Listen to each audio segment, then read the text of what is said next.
in the same order that they were asked. The appreciation of the cedi that we have seen recently. I think one of the things that if you ask a simple question to the NDC to point out exactly what policy they have implemented that has resulted in the appreciation of the cedi, they cannot tell you one that has been implemented, not sort of talked about, but actually implemented. They cannot tell you one such policy. They only passed their budget in March. They've not even issued any contracts and paid for anything, pretty much. So you cannot ascribe what is happening to the currency to a policy that they have implemented. There's no such policy that has been implemented that has had that impact yet.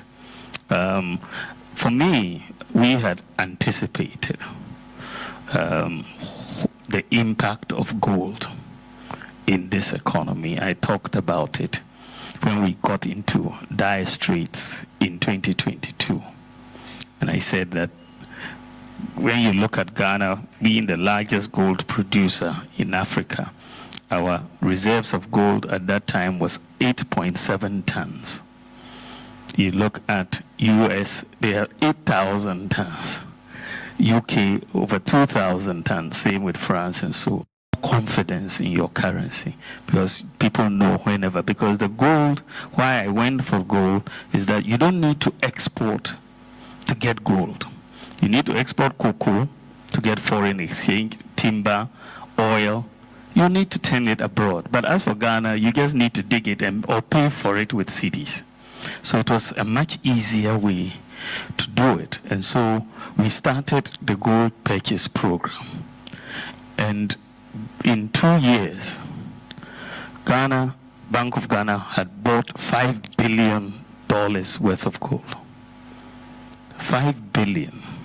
Remember, we are going to IMF just for 3 billion and going through all sorts of hoops. But in 2 years, we had bought 5 billion. So we increased the gold reserves in Ghana from 8.7 tons to 30 tons. So for 65 years after independence, we only had 8.7 tons. But in just 2 years, we went to 30. And so that is a big backing for the currency. I mean, they have been in office so far. They've not even increased it by 1 ton. 1 ton, one. Not a single 1 ton. They haven't increased it by, but people, after all the noise of the election, people are paying attention to our reserves. That is one thing, which we have built to 30 tons. Secondly, you've mentioned that the US dollar itself is on the decline globally. And that has also strengthened. If you go to Zambia, for example, the kwacha has gained a lot of ground also because you have the US dollar declining in value because of what is happening in the US with all of that. So I think those are critical. And then there's the third element, is that they are not spending. I mean, if you are managing an economy, you have to pay your bills. They are not paying IPPs, for example. This is why the doomsday is so acute. And they are not paying contractors. So when you are not spending, there's less pressure on your currency.